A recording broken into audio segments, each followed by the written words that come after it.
So the movers and shakers in this world are not sitting around watching television. They're utilizing their lives for shar, for evil. And they're spreading their fasad all over the world, but they're busy at it. And the Muslims are asleep, and because we have gone to sleep, they have taken over. Because we have gone to sleep, they have taken over. And that's why we find ourselves in the horrific condition we find ourselves in. And until the Muslims wake up, it's just going to, one nightmare to another. We're just going to be in one nightmare to another. That's all it is. They're just nightmares because we're asleep. And when we wake up, then we can enter into the light of day. And Islam is a deen about waking up. That's what it is. Religion is supposed to wake people up.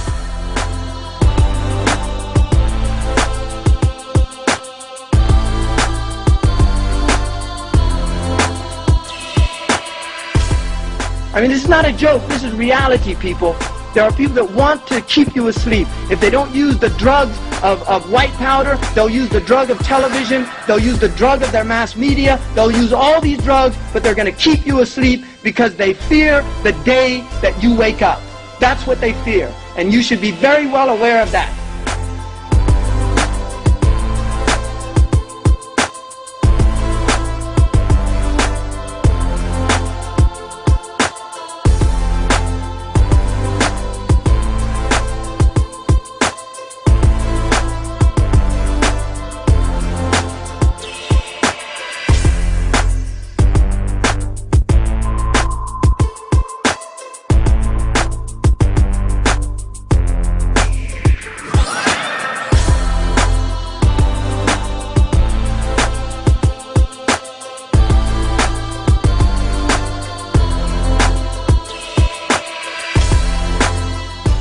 The rule of the rightly guided Khulafa, meaning Abu Bakr, Umar, Uthman and Ali, was exactly 30 years. Okay? So we had Abu Bakr for 2, Umar for 10, Uthman for 12, Ali for 2.5, and Hassan, who succeeded Ali ibn Talib, was 3.5 years. So that makes, as the Prophet ﷺ said, exactly 30 years. After that, evil spread and kingship was established, just as the Prophet Muhammad ﷺ said would happen.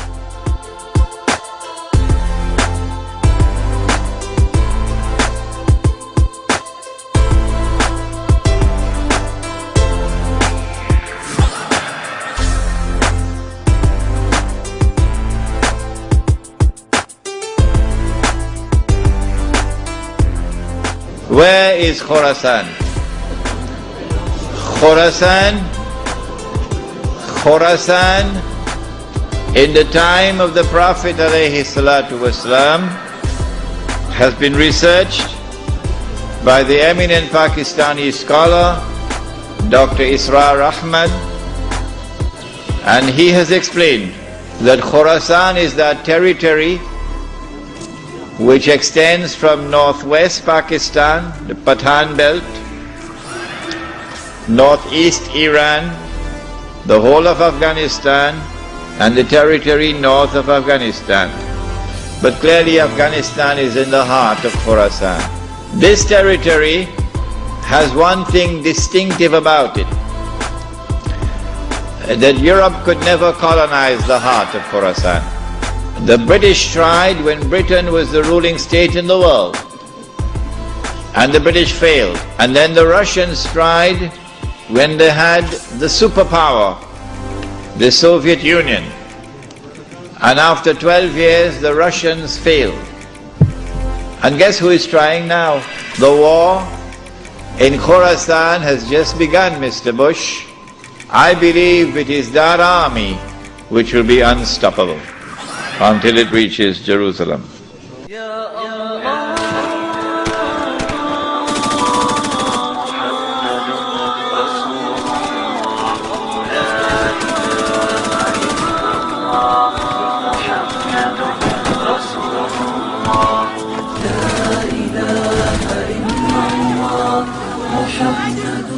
When you see that army coming from Khorasan, the Prophet said, go and join that army, even if you have to crawl over ice.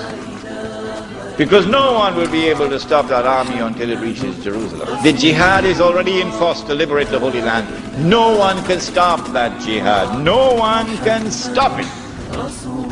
The jihad is already in force to liberate the territory from where the army will come, from Khorasan. No one can stop that jihad.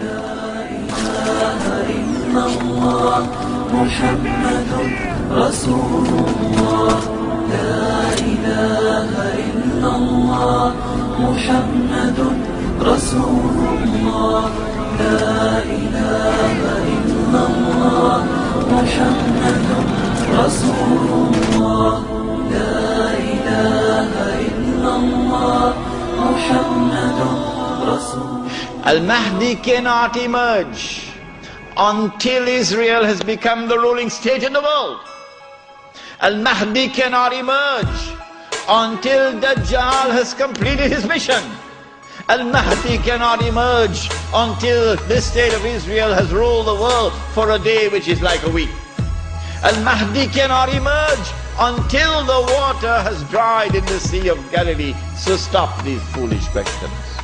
As he approaches Mecca, people are going to come out to him, so this has to be a well-known person, not some obscure non-entity, a well-known person. When the people of Mecca come out to him, they'll force him to accept the bay'ah, the oath of allegiance which legitimizes the leadership of the Amir al-Mu'mineen, bay'ah. He will accept the bay'ah at the Kaaba and then proclaim himself to be Al Mahdi. It is only then that you would know that Al Mahdi is here. But after he proclaims himself Al Mahdi, he's going to be attacked from an army, with an army from Sham. That army comes down to the south, and armies are under the control of governments.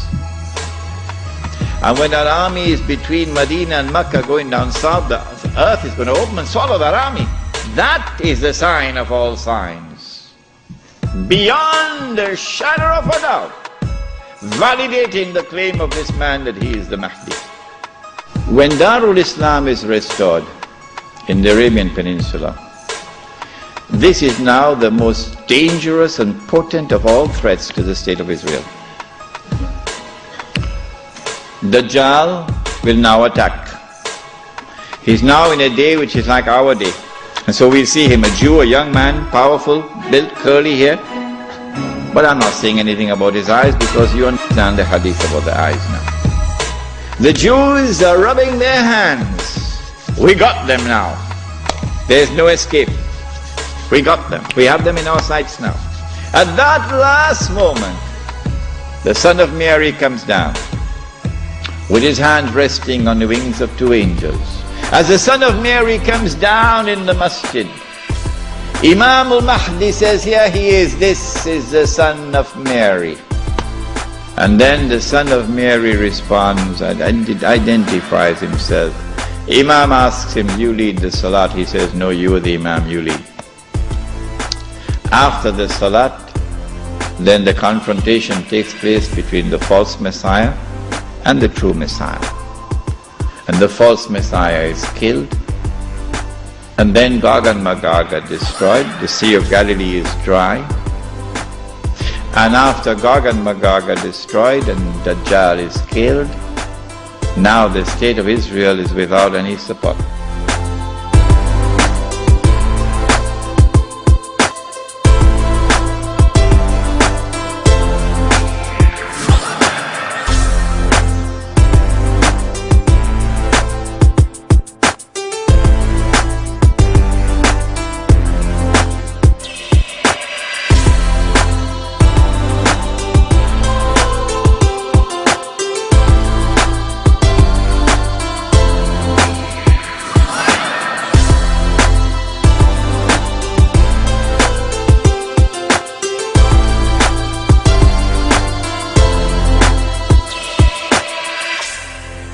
The Dajjal has placed a strong hold in the very heart of Islam itself and laid a firm grip on the Muslim holy lands.